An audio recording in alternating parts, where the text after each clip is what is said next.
Hello hello hello मेरे प्यारे भाइयों एवं बहनों, चलिए आज की क्लास में जो है हम जानेंगे कि अक्षांश और देशांतर क्या होगा, किसे कहेंगे। आज की क्लास में हम यही जानेंगे। सबसे पहले मैं इसको फिट करूँगा। चलिए, मैंने पिछले क्लास में आपको बताया था कि ग्रह क्या होते हैं एवं उपग्रह भी क्या होते हैं। ये भी मैंने पिछले क्लास में जो है चर्चा कर चुका हूँ पूरे सौरमंडल के बारे में। आज मैं आपको बताऊंगा कि अक्षांश और देशांतर क्या होते हैं। मैंने पिछले क्लास में आपको पृथ्वी के बारे में कुछ बताया था कि पृथ्वी के एक उपग्रह होते हैं। पृथ्वी के एक उपग्रह होते हैं जिसका नाम चंद्रमा है, और पृथ्वी से चंद्रमा की दूरी जो है मैंने आपको बताया था कि 3,84,400 किलोमीटर है। अब मैं बात करूं तो पृथ्वी एक ग्रह है। पृथ्वी जो है एक ग्रह है जिसे हम लोग अद्वितीय ग्रह कहते हैं। अद्वितीय ग्रह इसलिए कहेंगे क्योंकि पृथ्वी ही एक ऐसी ग्रह है जहां पे जीवन क्या है, संभव है। और मैं आपको बता दूं कि अक्षांश और देशांतर जो है, आज हम अक्षांश एवं देशांतर के बारे में जानकारी प्राप्त करेंगे। तो आप लोग जो है हमें मदद करें और सपोर्ट करें, तो मैं बराबर जो है आपको इसी चैनल के माध्यम से जो है आपको मैं हर एक चैप्टर का जो है कंप्लीट सॉल्यूशन जो है आपको मैं बताते रहूँगा। यहाँ पे देखिए, हम लोग चर्चा करेंगे अक्षांश और देशांतर की। तो अक्षांश और देशांतर, अक्षांश आपका हो गया लैटिट्यूड, आपका अक्षांश जो हो गया, अक्षांश लैटिट्यूड होगा, अक्षांश लैटिट्यूड, लैटिट्यूड। एंड आपका देशांतर जो है लॉन्गिट्यूड हो गया, लॉन्गिट्यूड। आपका देशांतर लॉन्गिट्यूड होगा। आज हम जानेंगे कि लैटिट्यूड और लॉन्गिट्यूड जो होता है क्या होता है। सबसे पहले आप ये चीज़ जान लीजिए, हमारी पृथ्वी जो है गोल आकार का भी हम लोग नहीं कर सकते हैं। पृथ्वी का आकार जो है वो जियोड आकार का है, जियोड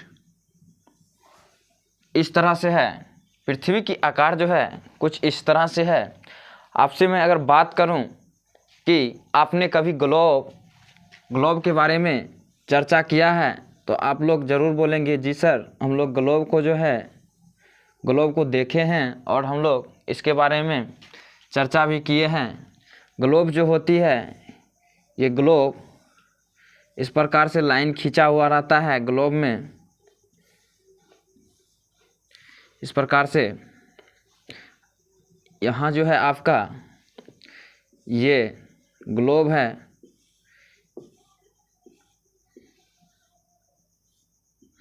ये आपका जो है यहाँ पे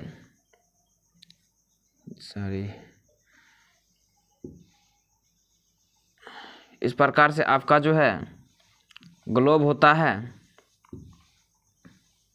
ये आपका ग्लोब जो है पृथ्वी का एक जो है काल्पनिक रूप लिया गया है पृथ्वी का।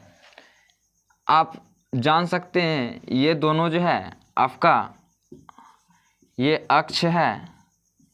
पृथ्वी भी कुछ ऐसे ही अक्ष पे क्या है, झुकी हुई है। चलिए, अब हम जानेंगे कि पृथ्वी जो है, पृथ्वी में इसके सहायता से, ग्लोब की सहायता से हम जानेंगे कि अक्षांश क्या होता है। चलिए, मैं अगर आपको अक्षांश के बारे में बताऊं तो आपका अक्षांश जो होगा यहाँ से सबसे पहले आप डायरेक्शन जो है जान लीजिए। ऊपर जो है हमारे ऊपर जो होगा वो उत्तर होगा, और नीचे जो होगा ऊपर से जस्ट नीचे ये दक्षिण होगा, ये दक्षिण होगा, और इधर जो होगा दाएं हाथ की तरफ ये पूर्व है यानी पूरब हो गया। ये आपका जो है पश्चिम होगा।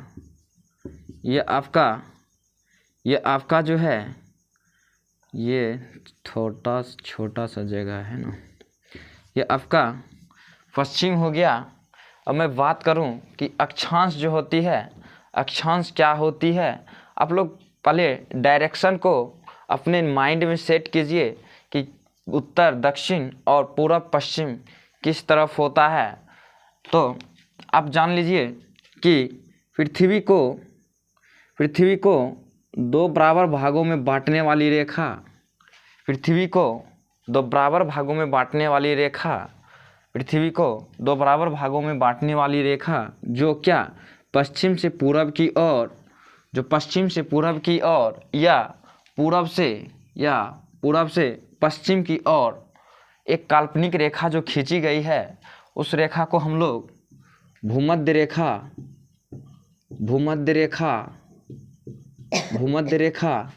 या विषुवत रेखा कहेंगे। विषुवत रेखा कहेंगे। पृथ्वी को दो बराबर भागों में बांटने वाली रेखा को हम लोग भूमध्य रेखा या विषुवत रेखा कहेंगे। आप लोग यहाँ तक पहले माइंड में सेट कीजिए कि हम लोग भूमध्य रेखा किसे कहेंगे। पृथ्वी को दो बराबर भागों में बांटने वाली रेखा को हम लोग, पृथ्वी को दो बराबर भागों में बांटने वाली रेखा को हम लोग भूमध्य रेखा कहेंगे या विषुवत रेखा कहेंगे या 0 डिग्री अक्षांश भी कहेंगे। अब बोलिएगा कि सर अक्षांश क्या होता है। मैं बता दूं कि विषुवत रेखा के समांतर खींची गई हो लाइन जो होता है, विषुवत रेखा के समांतर, ये देखिए आपका विषुवत रेखा के पैरेलल जो है लाइन खींची जा रही है। ये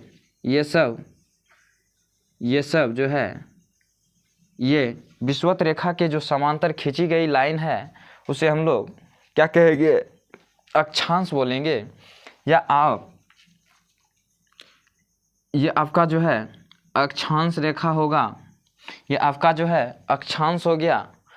चलिए अब जानते हैं कि सर कुछ ऐसे अक्षांश है जिसको हम लोग विशेष रूप से विशेष रेखा का नाम दिए हैं। इसलिए चलिए अब मैं आपको बताने वाला हूँ कि आपका यहाँ जो है 0 डिग्री, हम लोग यहाँ पे ये जो है हमारा ये 0 डिग्री होगा, और प्रत्येक लाइन जो है 1 डिग्री के अंतर पर खींचा गया है। यहाँ पे 1 डिग्री होगा। इसी प्रकार जो है आपका यहाँ 10 डिग्री मान के चलिए 20 डिग्री होगा। चलिए इतना छोटा 10 डिग्री होगा, 20 डिग्री होगा, 30 डिग्री होगा, और यहाँ आके आपका जो है 90 डिग्री होगा, और नीचे भी यहाँ 90 डिग्री होगा। ये आपका जो है बीच वाली लाइन जो है पृथ्वी के दो बराबर भागों में बांटने वाली रेखा जो है, ये आपका विषुवत रेखा या भूमध्य रेखा कहलाएगा। अब मैं आपको बता दूं, ये जो रेखा है आपको, ये रेखा ये अक्षांश कहलाएगा। यहाँ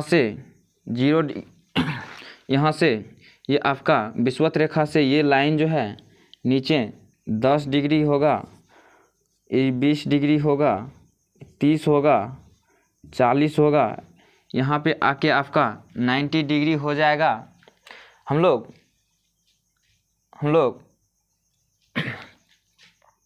अक्षांश जो है एक कोणीय दूरी को क्या करता है, मापता है।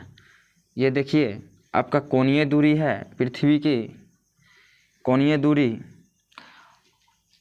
अब मैं आपसे बात करूं कि कुछ विशेष प्रकार की जो रेखा होती है, 23.5 डिग्री जो है यहाँ पे आपका 23.5 डिग्री दक्षिणी अक्षांश। ये मैं आपको सबसे पहले बता दूं कि आपका जो है यहाँ से 2 बराबर भागों में जो बांटी गई आधा आधा गोला जो बनेगा, उत्तर वाले गोला का नाम हम लोग उत्तरी गोलार्ध कहेंगे। ये आपका उत्तरी गोलार्ध हो गया, ये आपका उत्तरी गोलार्ध होगा। और नीचे वाले आधे भाग को यानी दक्षिण के आधे भाग को यहाँ से दक्षिणी, ये आपका यहाँ से दक्षिण होगा, इसको हम लोग दक्षिणी गोलार्ध बोलेंगे, दक्षिणी गोलार्ध बोला जाएगा। अब मैं आपसे बात करूं कि 23.5 डिग्री जो है 23.5 डिग्री उत्तरी अक्षांश रेखा की बात करूं तो आपका उत्तरी अक्षांश रेखा जो होगा 23.5 डिग्री हमको उत्तर जाना होगा। 23.5 डिग्री उत्तरी अक्षांश रेखा को हम लोग 23.5 डिग्री उत्तरी अक्षांश रेखा को हम लोग कर्क रेखा कहते हैं। कर्क रेखा 23.5 डिग्री उत्तरी अक्षांश 23.5 डिग्री, यहाँ से आप लोग 23.5 डिग्री ऊपर आइए, यहाँ आपका 23.5 डिग्री उत्तरी अक्षांश रेखा को हम लोग कर्क रेखा कहेंगे। और 23.5 डिग्री दक्षिणी अक्षांश, दक्षिणी आप दक्षिण देखिए तो आपका दक्षिण जो है नीचे की ओर है 23.5 डिग्री, यहाँ पे 23.5 डिग्री दक्षिणी अक्षांश को हम लोग क्या कहेंगे, मकर रेखा कहेंगे, इसे हम लोग मकर रेखा कहेंगे। और 23.5 डिग्री उत्तरी अक्षांश रेखा को 23.5 डिग्री उत्तरी अक्षांश रेखा को हम लोग कर्क रेखा बोलेंगे। अब मैं आपसे बात करूं कि सूर्य की जो है प्रकाश जो है वो डायरेक्ट जो है आपका यानी लंबवत जो है कर्क रेखा और मकर रेखा के बीच में पड़ेगी। चलिए आप जान लीजिए कि यहाँ से आपका कर्क रेखा हो गया और आपका जो है विषुवत रेखा हो गया, बीच में आपका 2 बराबर भागों में बांटने वाली रेखा को हम लोग विषुवत रेखा कहेंगे। कर्क रेखा और मकर रेखा के बीच जो है इस क्षेत्र को जो है हम लोग उष्ण कटिबंधीय क्षेत्र कहते हैं। उष्ण कटिबंधीय क्षेत्र क्या कहेंगे, उष्ण कटिबंधीय क्षेत्र बोलेंगे। अब सर बोलिएगा कि उष्ण कटिबंधीय क्षेत्र सर हम कहाँ से कहाँ तक मानेंगे। आपको मैं बता दिया हूँ कि 23.5 डिग्री जो है उत्तरी अक्षांश, 23.5 डिग्री उत्तरी अक्षांश और 23.5 डिग्री दक्षिणी अक्षांश कर्क रेखा और मकर रेखा के बीच जो है आपका उष्ण कटिबंधीय क्षेत्र पाया जाएगा। और आप जान लीजिए कि 23.5 डिग्री से 66.5 डिग्री जो है 23.5 डिग्री से 66.5 डिग्री दक्षिणी अक्षांश और 23.5 डिग्री से 66.5 डिग्री जो है मान लेते हैं यहाँ पे 66.5 डिग्री जो है ये हमारा जो है यहाँ से ये भाग जो है जहाँ पे हम लोग अभी गोला कर रहे हैं ये भाग जो है शीतोष्ण कटिबंधीय क्षेत्र कहलाएगा। यहाँ देखिए आप 23.5 डिग्री से 66.5 डिग्री के बीच मान के चलिए कि ये क्षेत्र मेरा आएगा। ये आपका जो है शीतोष्ण कटिबंधीय क्षेत्र कहलाएगा। 23.5 डिग्री से चलिए यहाँ लिखते हैं 23.5 डिग्री से 66.5 डिग्री के बीच जो है उत्तरी अक्षांश एवं दक्षिणी अक्षांश का जो हिस्सा होगा वो कहलाएगा शीतोष्ण कटिबंधीय क्षेत्र कहलाएगा। शीतोष्ण कटिबंधीय क्षेत्र कहलाएगा। यहाँ जो है सर्दी एवं गर्मी दोनों पाया जाता है। ओके, चलिए आपका जो है 66.5 डिग्री से 66.5 डिग्री से 90 डिग्री जो होगा, ये क्षेत्र आपका शीतकटिबंधीय क्षेत्र कहलाता है।